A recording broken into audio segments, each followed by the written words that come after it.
Hi hello ఈ video నేను post చేయడానికి చాలా ఆలోచించాను, చాలా టైం పట్టింది. ఎందుకు అనేది ఈ వీడియోలోనే చెప్తాను. అలాగే మీలో కొంతమందికి తెలుసు మాకు టెంట్ హౌస్ ఉంది అని అయితే, ఇంకొంతమందికి అయితే టెంట్ హౌస్ ఉంది అని తెలియదు. వాళ్ళకి చెప్తున్నాను, మాకైతే మాత్రం టెంట్ హౌస్ ఉంది. ఆల్ మ్యారేజెస్ సామాన్లు, డెకరేషన్స్, అలాగే కొత్తగా ఇలా నేను డెకరేషన్ చేస్తున్న రోజు నుంచి హల్దీ డెకరేషన్ కూడా మా దగ్గర అయితే అవైలబుల్గా ఉంది. ఎందుకు ఇబ్బంది పడ్డాను పోస్ట్ చేయడానికి అంటే, నేను ఇక్కడ హల్దీ డెకరేషన్ చేసేటప్పుడు ఒక కాల్ వచ్చింది. మాకు తెలిసిన అక్క ఎక్కడున్నావు అని అంటే, హల్దీ డెకరేషన్ చేస్తున్నాను అక్క అని చెప్పాను.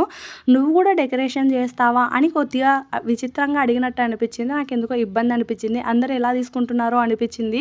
అయినా నేను చెప్పేది ఒకటే, ఎందుకు పోస్ట్ చేశాను అంటే, మనం ఒక బిజినెస్లో ఉన్నాము అంటే కంప్లీట్ వర్క్ మనకు వచ్చి ఉండాలి. అలాగే మనకి మన హస్బెండ్కి అస్తమానం హెల్పర్సే ఉండాలి అంటే ఉండరు. ఒకవేళ వాళ్ళు ఉన్నా సరే ఒక్కొక్క టైం అలా సెట్ అవ్వదు.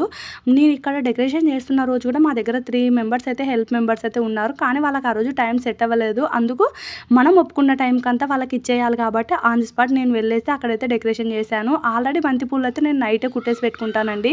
మన దగ్గర అయితే మాత్రం ఏదైనా టైం టు టైం పర్ఫెక్ట్గా జరుగుతుంది. అలాగే ఆదోని టు ఎమ్గనూరు టు కోస్క ఈ సరౌండింగ్స్లో ఎక్కడ అయినా మీకు మ్యారేజ్ సామాన్లు, డెకరేషన్స్ కావాలి అంటే మనకైతే మాత్రం మెసేజ్ చేయండి. అలాగే ఫైనల్గా వాళ్ళైతే మాత్రం బ్యాక్గ్రౌండ్లో గ్రీన్ ఉండాలన్నారు. లేదు అని అంటే అరిటాకులతో చేద్దాం అనుకున్నాను. ఇంకా ఇలా అయితే సెలెక్ట్ చేశాను. మీకేమనుకున్న టెంట్ హౌస్, అలాగే ఇంకా డెకరేషను, ఇలా హల్దీ డెకరేషన్ కంప్లీట్గా అన్నీ మావేనండి. మీకు ఎవరికైనా కావాలి అంటే కామెంట్ చేయండి. అలాగే నేను మా హస్బెండ్ ఈ టెంట్ హౌస్ వర్క్లో అయితే ప్రతి పని చేయగలుగుతాను. ఇందులో నాకు ఎలాంటి షేమ్ లేదు. మీకేమనిపించింది?